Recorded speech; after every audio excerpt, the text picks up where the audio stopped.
Dear friends, welcome to my career my future, the team of expert counsellors. आज हम बात करने वाले हैं कर्नाटका के मॉक रिजल्ट को लेकर, और उसमें खास तौर पे हम पहले बात करेंगे जो एनआरआई सीट्स जो हैं अलॉटमेंट हुई हैं उनके बारे में, क्योंकि इस साल एनआरआई जो है वो सबसे ज़्यादा चर्चा का विषय है।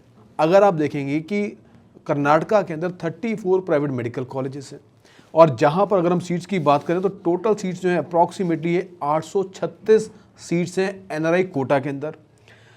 कर्नाटका वो स्टेट है जहां अगर आप पिछले सालों का इतिहास देखेंगे कि ये 836 सीटें बहुत हाथों हाथ ली जाती थी एनआरआई कोटा की, क्योंकि उसमें स्पॉन्सर्स अलाउड होते थे। स्पॉन्सर्स तो इस बार भी अलाउ किए गए, लेकिन क्योंकि स्पॉन्सर्स को पीछे से जब एमएससी सर्टिफिकेट नहीं आया तो उनकी जो नंबर्स है वो बहुत जो है वो कम हो गए कर्नाटका में जिन्होंने अप्लाई किया। दूसरा, पिछले सालों में सेकंड डिग्री और रिलेटिव सबको ले लिया जाता था। इस बार कर्नाटका वाले बहुत ज़्यादा पर्टिकुलर हो गए और सिर्फ फर्स्ट डिग्री को अलाउ किया।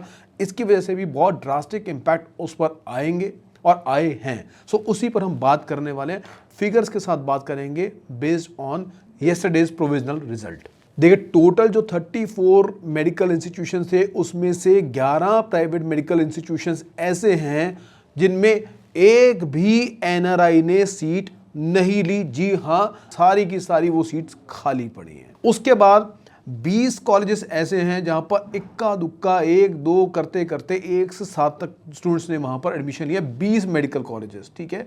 सो 34 में से 31 तो इंस्टीट्यूशन ये निकल गए। तो सीधी भाषा में अगर हम बात करें तो 2 ही इंस्टीट्यूशन ऐसे हैं कर्नाटका के प्राइवेट मेडिकल कॉलेजेस जिनकी सीटें पूरी प्रोविजनल रिजल्ट में अलॉटमेंट दिखाई हैं, जिनका नाम है एमएस रमैया और फादर मुल्लर, राइट। सो उसके बाद सभी इंस्टीट्यूशन में जिनमें बड़े बड़े नाम आते हैं, जिनके अंदर डॉक्टर BR अम्बेडकर भी है, BGS ग्लोबल भी है, AJ institute of medical sciences Mangalore भी है, कैंपेगौड़ा भी है, वैदेई भी है, MVJ भी है।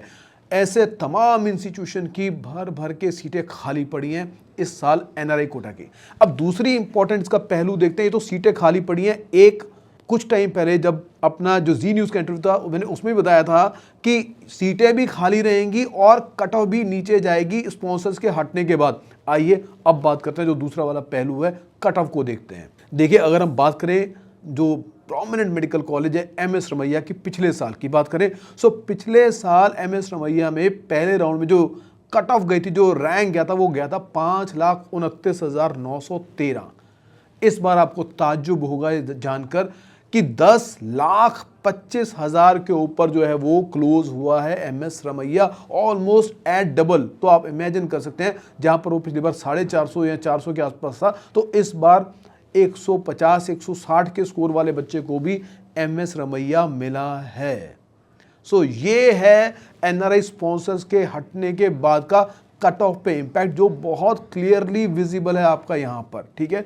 और सिमिलरली फादर मुलर की बात करें तो फादर मुलर पिछली बार 9,50,000 पे खत्म हुआ था, और इस बार वो भी तकरीबन 1 लाख रैंक के आसपास जो कम होकर 10,33,34,000 के आसपास जो है ये भी खत्म हुआ। और बाकी जो इंस्टीट्यूशंस की बात करें सब में ही ऐसे ड्रास्टिक डाउनफॉल नज़र आया है, कट ऑफ के अंदर नज़र आया है।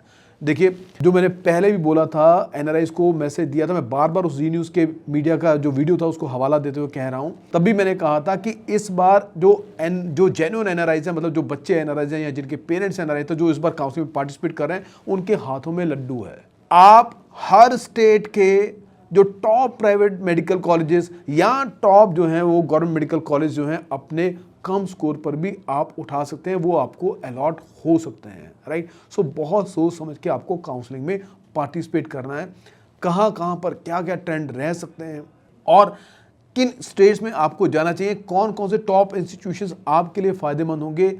एनआरआई कोटा में आपके जब ये सारी चीज़ें आपको मिलने की पॉसिबिलिटी है, कहीं डॉक्यूमेंट्स की वजह से आपके एडमिशन रिजेक्ट ना हो जाए और आप के हाथ में आए हुए एक अच्छा कॉलेज निकलना जाए, तो उसके लिए आप चाहें तो माय कैरियर माय फ्यूचर की हेल्प ले सकते हैं, असिस्टेंस ले सकते हैं। नीचे हमारे नंबर आ रहे हैं। पिछले बहुत सालों से माय कैरियर माय फ्यूचर का एक अच्छी समझ है मेडिकल काउंसलिंग के अंदर, एनआरआई कोटा की खास तौर पे। इस साल भी जो बच्चे हमारे गुजरात गए डॉक्यूमेंट वेरिफिकेशन के लिए, कर्नाटका गए, पंजाब गए, और यहाँ हिमाचल की मेरिट लिस्ट आई, इन सब के डॉक्यूमेंट सक्सेसफुली वेरीफाई हो गए और एक बच्चा भी ऐसा नहीं था जो रिजेक्शन में आया हो। 100% सक्सेस के साथ 2025 में भी हर मेरिट लिस्ट में हमारे बच्चे का नाम है। तो काउंसलिंग के लिए आप हमें कॉन्टैक्ट कर सकते हैं। Thank you very much.